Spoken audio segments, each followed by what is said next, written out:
Hello, gasaholics. I'm Hot Rod Bob, and you've got gas, the morning edition. And why are you looking at photos of a Maverick? Well, that's actually drawings of my Maverick. Yes, the Maverick I used to own, the Maverick I coveted for many, many years, the Maverick that was in calendars, in magazines, the Maverick that was just too cool, or at least I thought so. And there's a shot of it, the centerfold from legendary Ford magazine. Yes, my Maverick was all over the place. And now Ford has got a new Maverick. Hi, I'm Hot Rod Bob, and you've got gas, a morning edition. How you doing today? I'm doing pretty good. Let me get this camera set up here, and we can chat a bit. Maybe I won't get it set up. We'll get it fixed out here. All right, there we go. All right, good morning, folks. I'm Hot Rod Bob, and you've got gas, the morning edition. Let me get the lighting a little bit better. All right, Ford has reintroduced the name Maverick. Instead of putting it on an economical, fun car, Ford has chosen to put it on an economical, fun pickup truck. Yes, a truck. Now, being a Maverick enthusiast as I am, using the name Maverick on anything other than a sporty little compact car, well, that took a little getting used to. I was able to go see the West Coast introduction of the Maverick pickup truck at the fabulous Ford show at Irwindale Drag Strip a few months back. And to be honest, I like it. Now, I'm not a truck person. I've had a truck. I've had a couple if you count the Rancheros I've had. But Maverick and truck, those two words didn't go together, at least not in my mind. Now, I've got a lot of friends that have Mavericks, and I haven't really spoken to them about what they think about this new name. But, you gotta move with the times. Good morning, Murray, Rick, Sarah. How are you doing? Richard Turner, how are you doing in Texas? All right, so let's take a look at the new Maverick. Well, we're not really going to take a look at it, but I'm going to talk to you about it. First off, it's a compact truck, something we sorely need in my mind. The mid-size trucks, they used to be the compacts. The mid-size trucks today are about the size of a full-size truck a few years back. Now, I had a full-size truck. I decided I needed to try one of these things. Comfortable as could be. Pain in the ass to get into. It was tall. It got poor fuel mileage. Well, it didn't get poor fuel mileage. I had a 4.8-liter V8 in a Silverado, and I actually got over 20 miles per gallon on the highway. So it wasn't too bad. Robert Roth is going great. But a compact truck. I've had Nissans. I had two Rancheros. I like smaller vehicles in general. I'm not a big vehicle person, but I need utility. Now, the last utility vehicle I kind of had, besides my 56 Chevy station wagon, was a Chevy HHR panel. Now, that gave me great utility. Storage, room in the back. It was kind of a truck. It was kind of like a shrunk Suburban that got over 30 miles per gallon. Well, I miss those mile per gallon figures. Now, I get upper 20s in the car that I drive currently, but you can't get more than a couple of bags in the trunk. And that's not enough sometimes. It has no utilitarian ability. Hi, Linda. How are you doing this morning? So when I heard that Ford was coming out with a compact truck, and it was a Maverick by name, I was a little taken back. The other thing is, I'm not a fan of front-wheel drive. I'm a rear-wheel drive guy, and this new Maverick is front-wheel drive in base form. It's all-wheel drive an option, and I don't need all-wheel drive. I don't drive in the snow or off-road where I need it. Good morning, Butch Hill. How are you doing in Missouri? Dennis Burnham, good morning to you as well. But I had a look at the truck, and I had a good look at the truck when it was at the fabulous Ford show at Irwindale Drag Strip. What impressed me with the car was the fit and finish. Well, I guess it's not a car, it's a truck. But fit and finish. It was very, very good. The interior, nicely styled. The vehicle, pickup bed, a little small, but how often do you actually use the pickup bed? And if you do, just Put the tailgate down. That'll give you the extra room you need.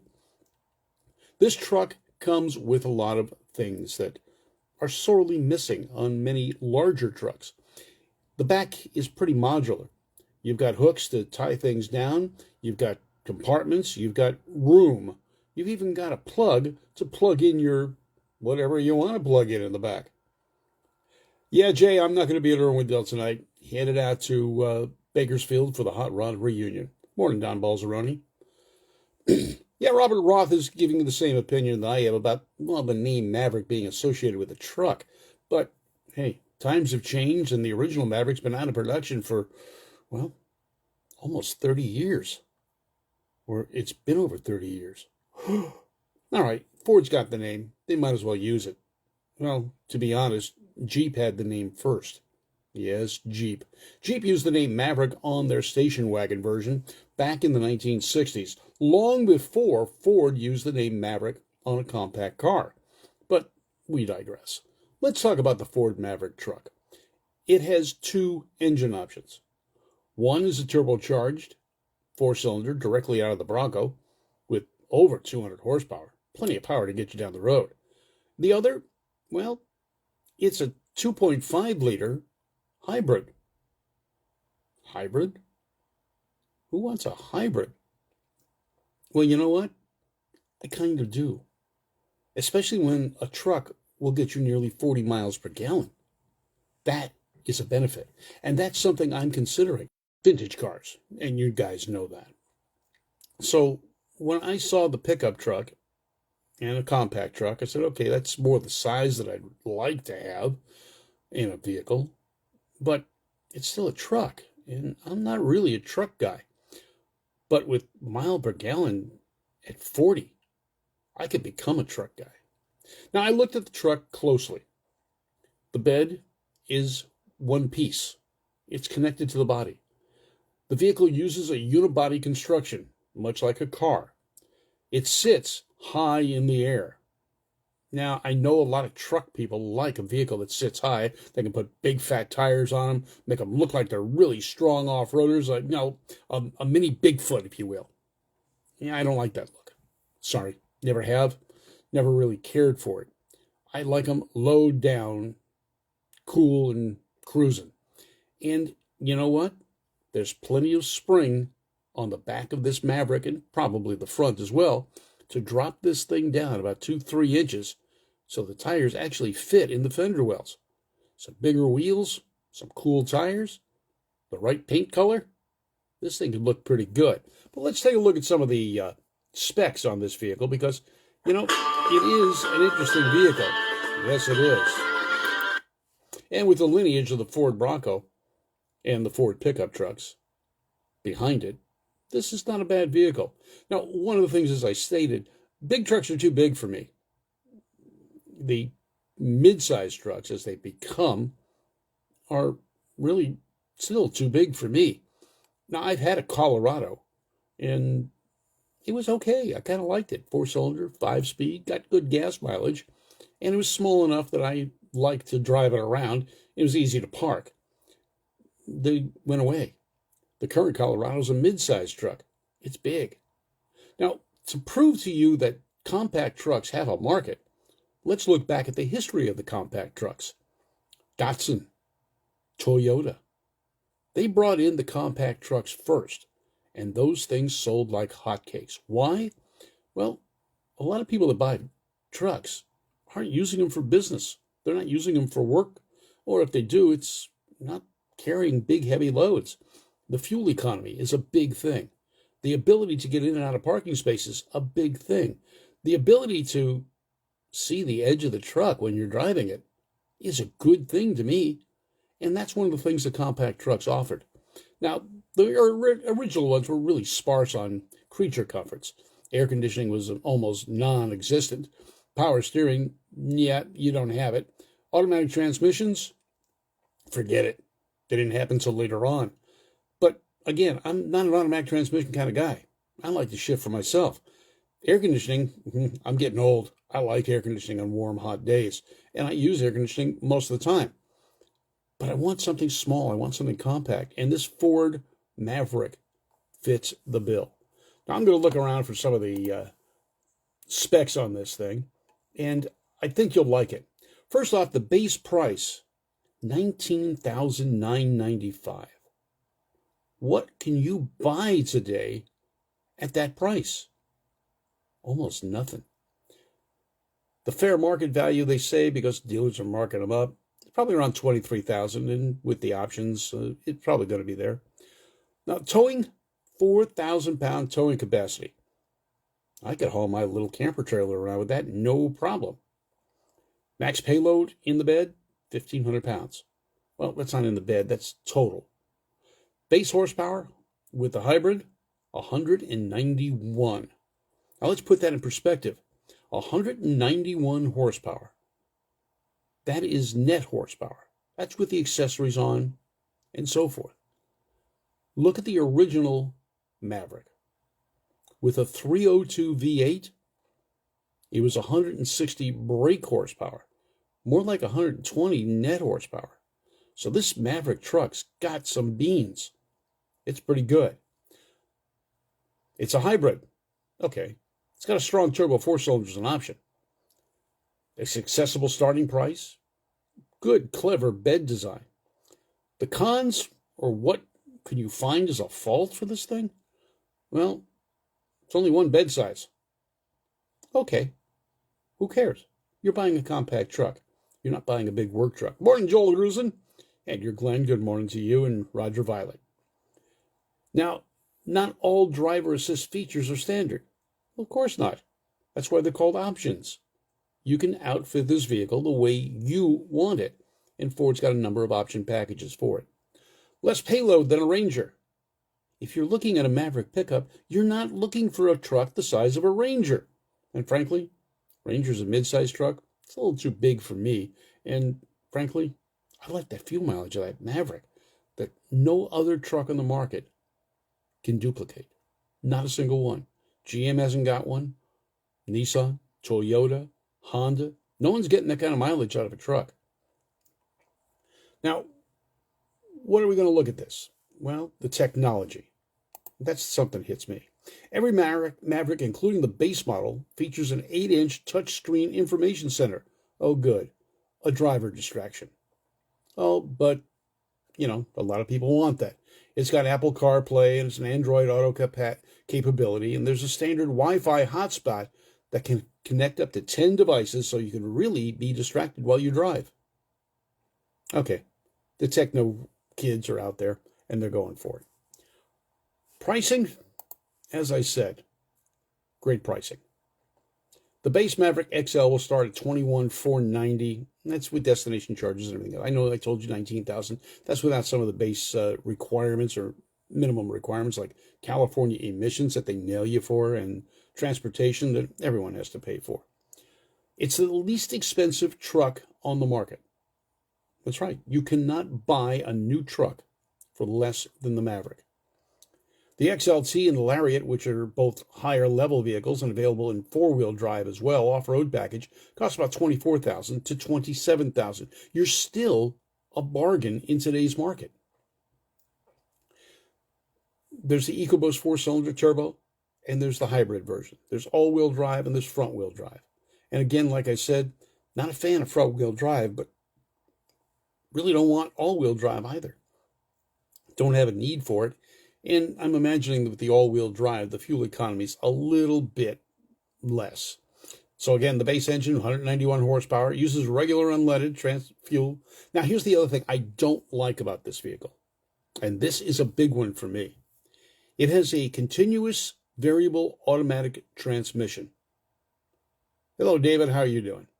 A continual variable ratio transmission. CVT is what it's called.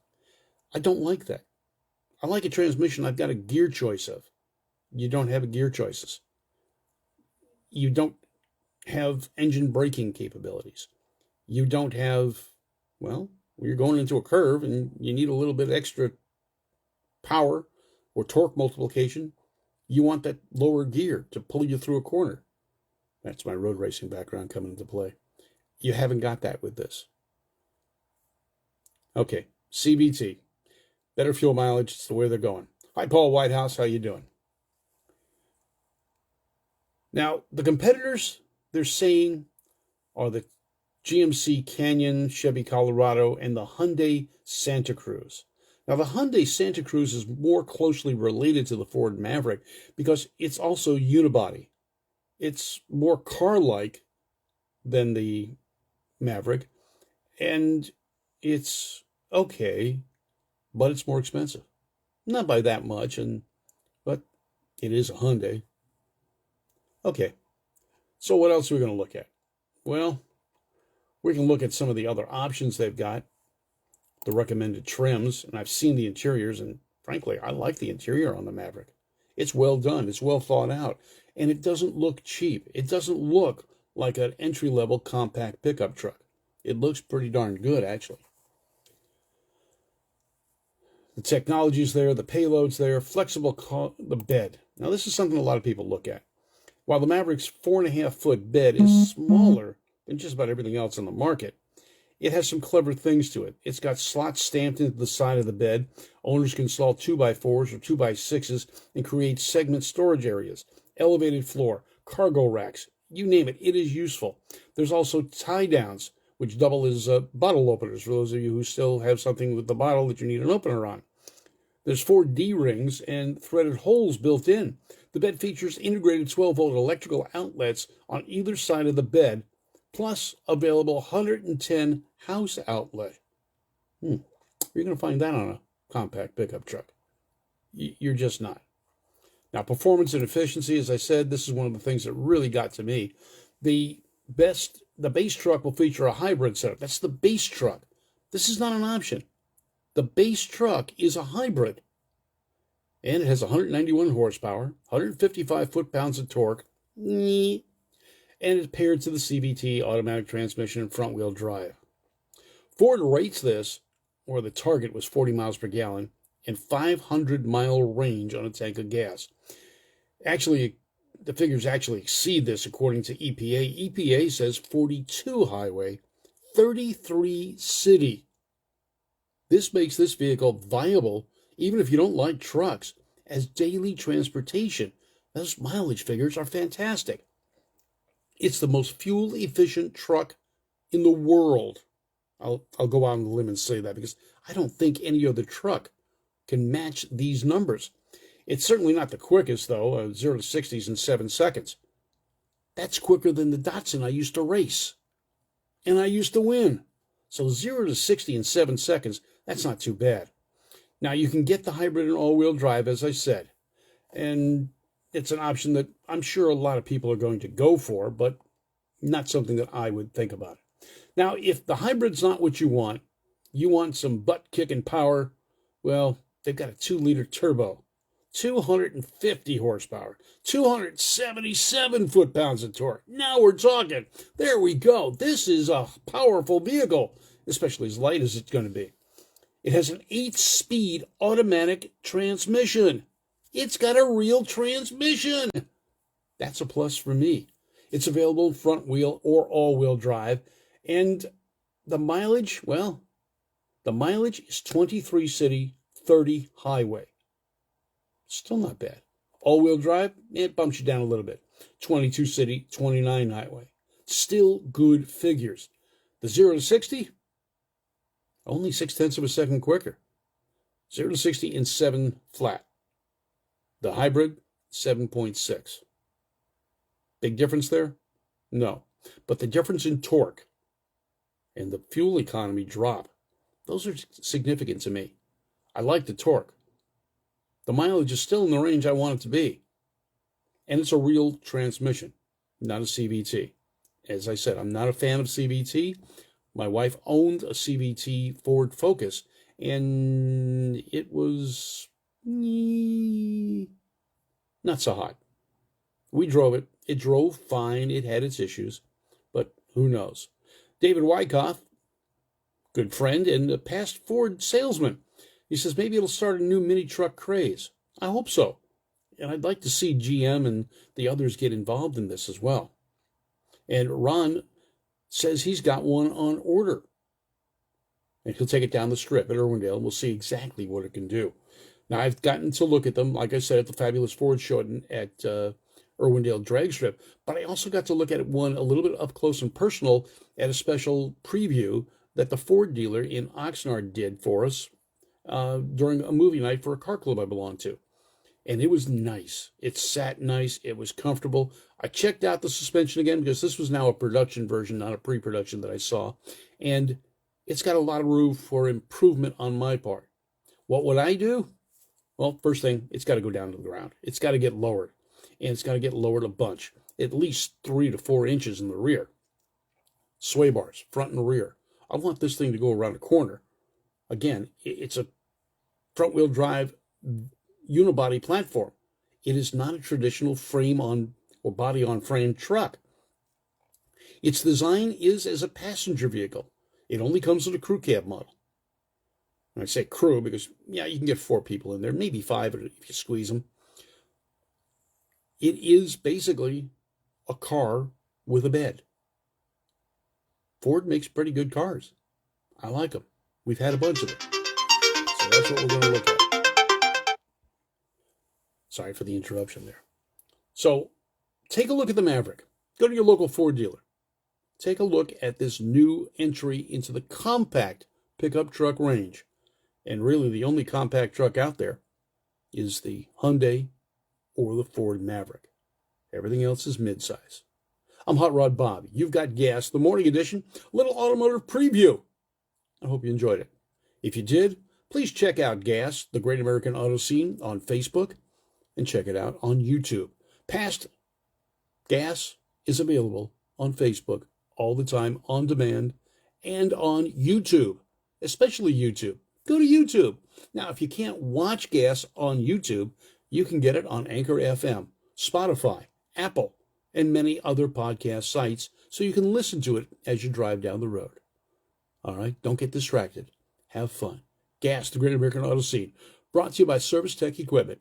For all the equipment you need for the shop you've got, whether it's a commercial shop or your home shop, they can outfit them all. They specialize in the commercial, but tell you what, commercial stuff in a home shop, you'll be the talk of the town. I'm Hot Rod Bob. You've got GAAS. Have a great day.